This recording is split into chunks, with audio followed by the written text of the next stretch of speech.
আসসালামু আলাইকুম রহমতুল্লাহ আবরাকাত। আমাদের প্রিয় নবী মোহাম্মদ রসুল্লাহ সাল্লাল্লাহু আলাইহি ওয়াসাল্লাম রমজান মাস সম্পর্কে ঘোষণা করেন পবিত্র হাদিসে, অহুয়া শাহরুন ইউজাদু ফিহি রিজকুল মোমেন, অর্থাৎ এটি এমন পবিত্র মাস যেই মাসে মুমিনের রিজিক বৃদ্ধি করা হয়। রিজিকের মালিক আল্লাহ পাক রব্বুল আলামিন।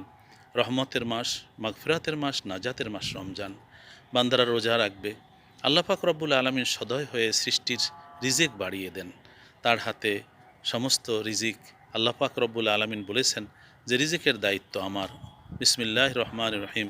ওমা মিন দাব্বাতিন ফিল আরদি ইল্লা আলাল্লাহি রিজকুহা।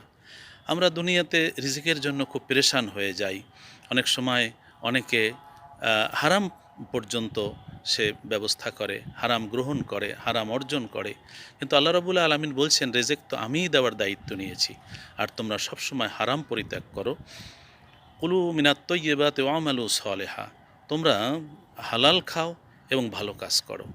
সেই জন্য আল্লাহ পাক যেহেতু বলেছেন যে রিজিকের দায়িত্ব আমার, সকল সৃষ্টির রিজিক তার হাতে।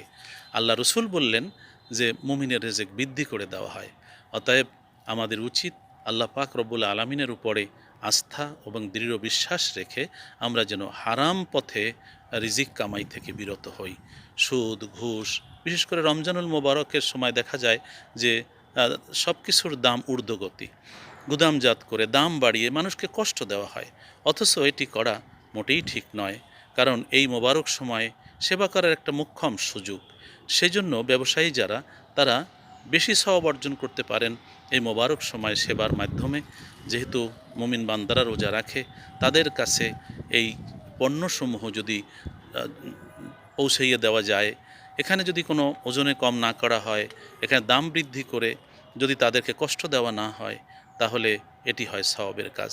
আল্লাহ রসুল বলেছেন, আত্তাজিরুস সদুকুল আমিন মান নাবিয়িনা ওয়াস সিদ্দিকিন, যেই সৎ ব্যবসায়ী সিদ্দিক নবীদের সঙ্গে, শহীদদের সঙ্গে কাল কিয়ামতে তারা হাসরে উঠবে। অতএব আল্লাহ পাক রব্বুল আলামিনের নবী বলেছেন যে মুমিনের রিজিক বৃদ্ধি করে দেওয়া হয়। আর আমাদের ইচ্ছা থাকবে সেবার মনোভাব নিয়ে যাতে ব্যবসা করা হয়, এবং যাতে করে বিনা কারণে দাম বাড়িয়ে দিয়ে মুমিনকে কষ্ট দেয়া না হয়, এবং ভেজাল মিশিয়ে খাদ্যে নানান রকম ভেজাল মিশ্রিত করে মানুষের ক্ষতি করা না হয়, এটি থেকে সাবধান থাকতে হবে। আল্লাহ পাক রব্বুল আলামিন আমাদেরকে বেশি বেশি নেক আমল করার, রমজানে বেশি বেশি ইবাদত করে বেশি সওয়াব অর্জন করার তৌফিক দান করুন, আমিন। আসসালামু আলাইকুম রহমতুল্লাহ ওয়া বারাকাতুহু।